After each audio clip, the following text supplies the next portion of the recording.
తిరిగి వార్తలకు స్వాగతం. ఉండి వర్గంలో ఉండి స్థానం రఘురామకృష్ణంరాజు పోటీ చేస్తారన్న ప్రచారాన్ని ఎమ్మెల్యే మంత్రి నామరాజు తప్పుపట్టారు. భీమవరం తెలుగుదేశం పార్టీ కార్యాలయంలో విలేకరుల సమావేశంలో మాట్లాడుతూ తెలుగుదేశం పార్టీ అధిష్టానం నారా చంద్రబాబు నాయుడు 2 సంవత్సరాల క్రితమే సిట్టింగులకు స్థానాన్ని మార్చే ప్రసక్తే లేదని ప్రకటించారని, నియోజకవర్గంలోని కార్యకర్తలు ఎవరూ అధైర్యపడవద్దని పిలుపునిచ్చారు. రానున్న ఎన్నికల్లో కూటమి తరపున నేనే పోటీ చేస్తున్నానని తెలిపారు. కార్యకర్తలు అనుమానాలు వీడి తన గెలుపు కోసం కష్టపడాలని కోరారు.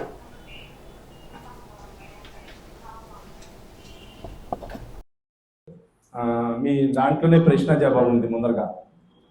ఎందుకంటే ఈరోజు ఉండి నియోజకవర్గం అప్పుడే చంద్రబాబు నాయుడు గారి సిట్టింగ్లు అందరికీ ఇచ్చామని చెప్పి గతంలో అనౌన్స్ చేశారు 2 సంవత్సరాల క్రితం. తర్వాత అచ్చెన్నాయుడు గారు అనౌన్స్ చేశారు. తర్వాత ఫైనల్గా ఫస్ట్ లిస్ట్ ఒకటి, సెకండ్ లిస్ట్ ఒకటి, థర్డ్ లిస్ట్ ఒకటి ఉమ్మడి కార్యాచరణలో భాగంగా సీట్లు అనౌన్స్ చేశారు. దాంట్లో క్లియర్గా ఉండి నియోజకవర్గం మళ్ళీ స్థానికంగా ఉన్నటువంటి శాసనసభ్యుడికే పోటీ చేయడానికి అవకాశం ఇచ్చామని చెప్పి గౌరవనీయులు నారా చంద్రబాబు నాయుడు గారు చెప్పడం జరిగింది. దీంట్లో ఎక్కడా మార్పు లేదు. కార్యకర్తలు ఎక్కడ కూడా అధైర్యపడడం అవసరం లేదు. నాకు కూడా కాల్స్ వస్తున్నాయి, మీరు అడిగినటువంటి వచ్చినాయి. మీరు ఎక్కడున్నారు సార్ అన్నారు. వివర ఆఫీస్లో ఉన్నారని చెప్తున్నాను. ఏదో ఊహించుకుంటాం అనేది కరెక్ట్ కాదు. నాయకుడు ఏదైతే మాట మీద ఎదరికి తీసుకొచ్చి ఈరోజు అనౌన్స్ చేయడం జరిగింది. దాని గురించి వేరే ఆలోచన ఏ కార్యకర్తకి అవసరం లేదు. అందరూ ధైర్యంగా పనిచేయండి. ధైర్యంగా రాబోయే రోజుల్లో ఇక్కడ మళ్ళీ సైకిల్ గుర్తు ఎక్కడెక్కడ సార్ ఆల్రెడీ అనౌన్స్ చేశారు. మీడియాలో వస్తుంది. మీకు ఏమైనా లెటర్ రూపంలో కానీ వాయిస్లో చెప్పారా? చెప్పకుండా ఎందుకు వేస్తున్నారు మీరు? మీడియాలో రావటం వరకే. పాలకోడేరు మండలం కొల్లపల్లి, గొల్లలకోడేరు గ్రామాల్లో ఎన్నికల ప్రచారంలో భాగంగా స్వతంత్ర అభ్యర్థి శివరామరాజు ఆటో ద్వారా ప్రచారాన్ని సాగిస్తూ ప్రతి ఇంటికి వెళ్లి ఒక అన్నగా, తమ్ముడిగా, బిడ్డలాగా ఆప్యాయంగా పలకరించి స్వతంత్ర అభ్యర్థిగా తనకు మీ సహకారం కావాలని కోరారు.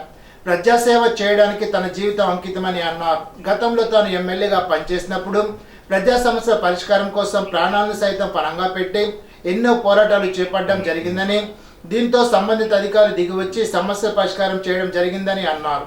ప్రజా సమస్యల పరిష్కారం కోసం తాను పోటీ చేస్తున్నానని, ఓటర్లందరూ తనకు ఓటు వేసి గెలిపించాలని ఓటర్లను శివరామరాజు అభ్యర్థించారు.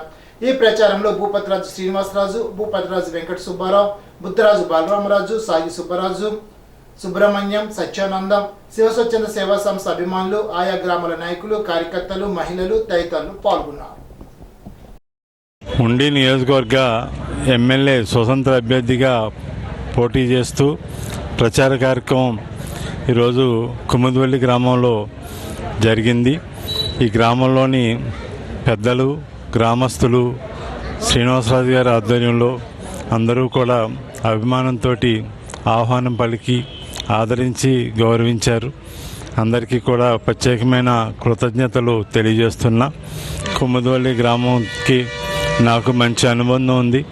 కుముద్వల్లి గ్రామం పూర్వం నుంచి కూడా పూర్వీకులు, పెద్దలు స్వతంత్ర పోరాటం చేసిన వాళ్ళు, అట్లాగే మేధావులు, సైంటిస్టులు, ఎంతోమంది పారిశ్రామికవేత్తలు ఈ గ్రామానికి అభివృద్ధి పదంలో నడిపిన పెద్దలు ఉన్నారు.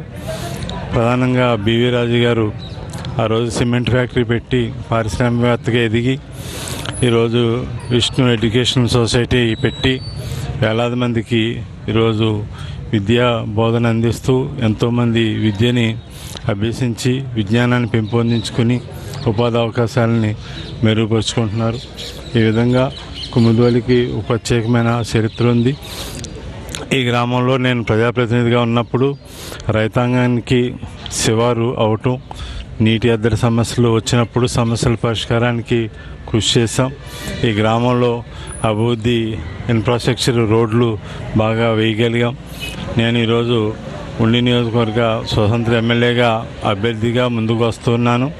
మీ అందరూ కూడా ఆశీస్సులు ఇచ్చినట్లయితే వచ్చి ప్రభుత్వంలో ఖచ్చితంగా అధికార పార్టీ సహకారం తీసుకుని ఈ గ్రామాన్ని ప్రగతి పదంలో ముందుంచడానికి కృషి చేస్తాను. అట్లాగే ఈ గ్రామంలో ఉండే ప్రజలు నన్ను ఆదరించి అభిమానించినందుకు ప్రత్యేకమైన కృతజ్ఞతలు తెలియజేస్తున్నా. ఈరోజు ప్రతి చోట కూడా, ప్రతి ప్రాంతంలోని కూడా, ప్రతి ఏరియాలోని కూడా అందరూ కూడా ఎదురొచ్చి స్వాగతం పలికి అఖండ అభిమానాన్ని చూపించారు, ఆదరాభిమానాన్ని చూపించారు. అందరూ కూడా నాకు ఆశీస్సులు ఇచ్చి మద్దతు ఇవ్వడానికి ముందుకు వచ్చారు. ఈనాటి బంగారు మాట. ఆవేశపరుడు ముందు మాట్లాడి తర్వాత ఆలోచిస్తాడు, వివేకవంతుడు ముందు ఆలోచించి తర్వాత మాట్లాడతాడు. మహాత్మా గాంధీ. ఈ వార్తలు ఇంతటితో సమాప్తం. తిరిగి బిజినెస్లో కలుసుకుందాం. అంతవరకు సెలవు. నమస్కారం.